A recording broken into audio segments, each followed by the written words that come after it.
ఎవరు వీళ్ళు?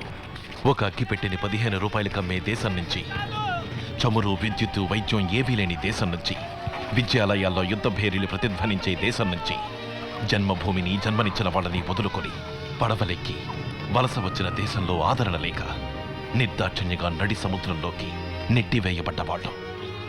వాళ్ళడిగిందేమిటి? కేవలం తలదాచుకోవడానికి ఇంత నీడ, తాత్కాలికపు సానుభూతి, కరుణ. వాళ్ళకి మనవిచ్చిందేమిటి? శరణార్థుల శిబిరాలనే పేరిట ఒక బహిరంగ చెరసాల. బాలురు, బాలికలు, వృద్ధులు, మహిళలు. వాళ్లలో ఒక స్త్రీ, ఆమె గర్భంలో ఈ ప్రపంచపు వెలుగుని చూడాలని తొందరపడుతున్న ఓ పసిపాప. ఆ పసిపాప కథే ఇది.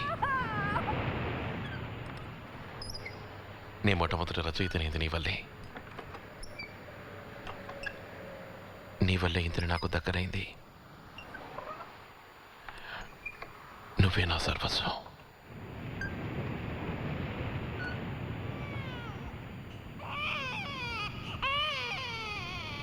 కిటికీ నుంచి కన్న బిడ్డను చూసింది. పొత్తిళ్లలోని పాప పసి చేతి వేళ్లు తల్లి చేతిని పట్టుకోగా ఆ బంధాన్ని తెగతెంచుకుని వెళ్ళిపోయే స్థితికి ఆమె తెగించటానికి కారణమేమిటి? జన్మభూమి మీద తనకున్న మమకారమా, కర్తవ్యమా, కట్టుకున్నవాడా, యుద్ధమా? ఎవరికి తెలుసు? కన్నీరు మున్నీరుగా ఏడుస్తున్నా, తాళలేక తల్లి పాలు తల్లడిల్లుతున్నా, కన్న బిడ్డని కాదనుకుని విడిచి వెళ్లే ఆ మాతృ కాఠిన్యాన్ని ఏ కోణంలోంచి చూసినా ఎన్నటికీ సమర్థనీయం కాదు. ఒక్కసారి బిడ్డను వెనుతిరిగి చూసింది. ఇదే ఆఖరి చూప? ఎవరికి తెలుసు? ఇదేమీ అర్థం కాని ఆ పసికంద తొలి రోదన అమృత గీతల్లా వినిపించింది.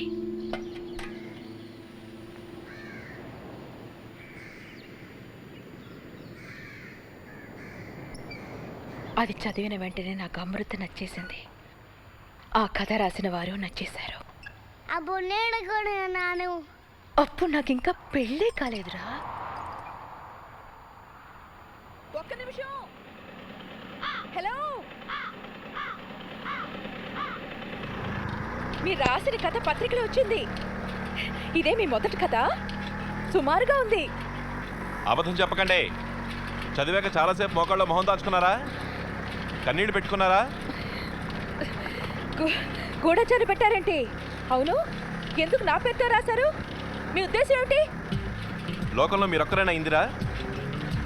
అలిమేలు మంగని పేరుతో రాయొచ్చుగా. కమల అని మీ అక్క పేరుతో రాసుండొచ్చుగా. నా పేరు కలిసి వచ్చే పేరునేగా పెట్టుకున్నారు. నన్ను మనసులో దాచుకుని కళ పేరు పెట్టుకున్నానని నిజాన్ని ఒప్పుకోవచ్చుగా. ఇందిరా ప్రియదర్శిని అన్న పేరు ఎప్పుడైనా మీరు విన్నారా? ఇందిరా పార్థసారథి. ఈ కథ రాసినందుకు ఎంత డబ్బిస్తారు? నాకు రాయల్టీ కావాలి. 50%. సగం.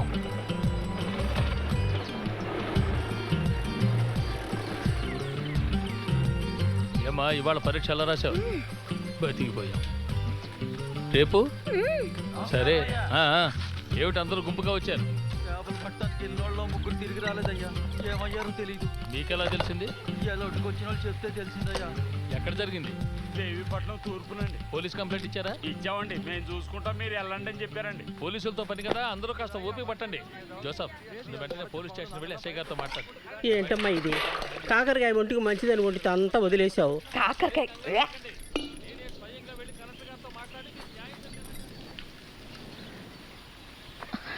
సీను ఆఫీస్ నుంచి వచ్చేసారా?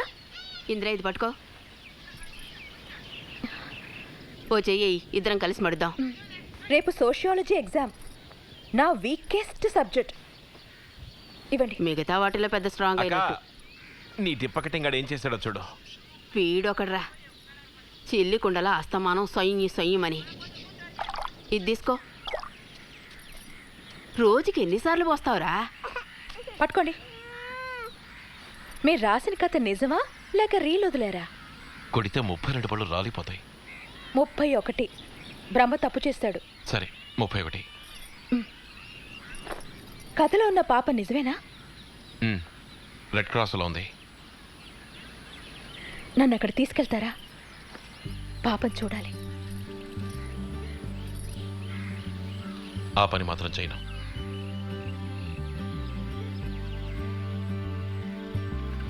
మరో కథ రాయటం మొదలెట్టేశారా? త్వరగా రాయండి. రాయల్టీ వాళ్ళు నాకు 50%. దానికి మీరు సాయం చేయాలి. ఇరకాటంలో పెట్టారు, నా పని గోవిందా. సరే వద్దు, అడ్జస్ట్ చేసుకుంటాను, అడగండి.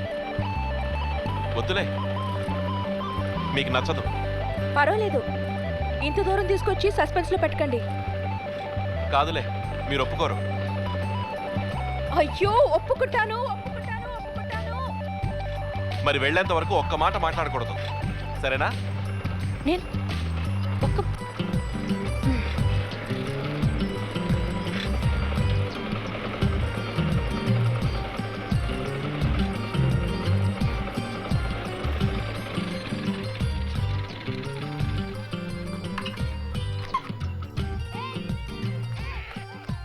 ఓ శ్రీనివాసరావు, కథ చదివాను. వేరే పేరు రాసుంది. నా పేరు అప్పు తీసుకున్నారులేండి. నాన్నగారు ఎలా ఉన్నారమ్మా? బాగున్నారు. కథ మనసును కదిలించింది. పాపం చూడొచ్చా? సుకన్య, ఓ బాగుంది కదా, నేనే ఏడ్చాను.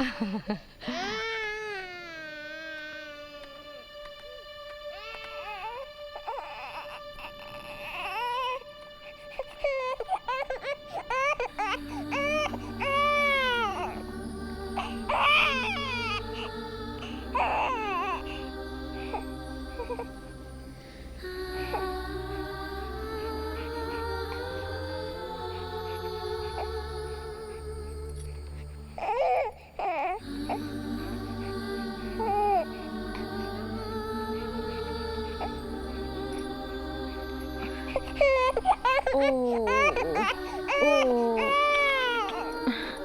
ఏంటి పేరేంటి? నీ పేరేంటి? ఇంత పెద్ద రచయితకి పేరు పెట్టో తెలీదా? నన్ను పేరు పెట్టమంటావా? నన్ను పేరు పెట్టమంటావా? తన తొలి రోదన అమృత గీతంలా ఉంది.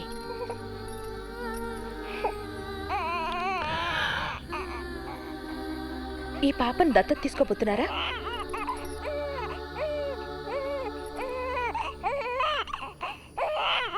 లేదా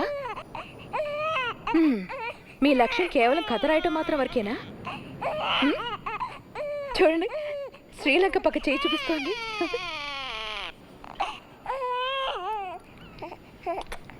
మీ అమ్మ అక్కడుందా? నేను వదిలిపెట్టి వెళ్ళిందా? నీకెవరూ లేరా?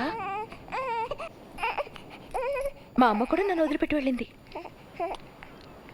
ఈ ఇంజనీర్ గారు నీ గురించి కథ రాసి సంపాదిస్తున్నారు.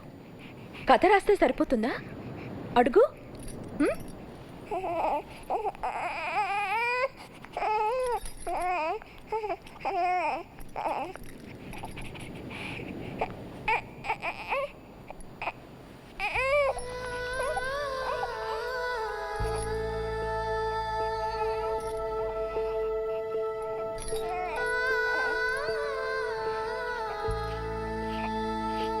పిచ్చి వాళ్ళ మాట్లాడుకో. పెళ్లి కాకముందే ఎవరైనా పిల్లల్ని దత్తత తీసుకుంటారా? నువ్వు చెప్పు. ఖచ్చితంగా తీసుకోరు. తీసుకుంటే ఏమవుతుందట? ఏముంది, రోజు చక్కగా నీళ్లు పోయాలి, తేప జాన్సన్ పౌడర్ వేసి నాపి మార్చాలి. నీకంత సరదాగా ఉంటే నా కడుపులో ఉన్నవాడిని దత్తతిస్తాను, వాడిని తీసుకో. ఎవతో క్యాంపులో దొరికిందట నల్లని పిల్ల, అనాథ. ఎవతి కన్న పిల్లో ఎన్ని జబ్బులో. అది చెక్ చేయించుకోవచ్చులే. నువ్వు మాట్లాడుకు. ఒరేయ్, ఇది కథగా రాసావు, బాగుంది. అంతేగాని ఎడాప్షన్ అని ఈ టాపిక్ ఇంకోసారి ఎత్తావో మద్రాసులో ఉన్న మా ఆయన దగ్గరికి వెళ్ళిపోతానే అనుకున్నావు. సరే, ఈ టాపిక్ ఎత్తను. రెడ్ క్రాస్కి వచ్చి ఒకే ఒక సంతకం మాత్రం చేశాడు. రేయ్, నీకేమైనా పిచ్చి పట్టిందా? ఎంత విడమర్చి చెప్పినా నీకు అర్థం కాలేదా? నేను చచ్చినా దీనికి ఒప్పుకోను, అంతే.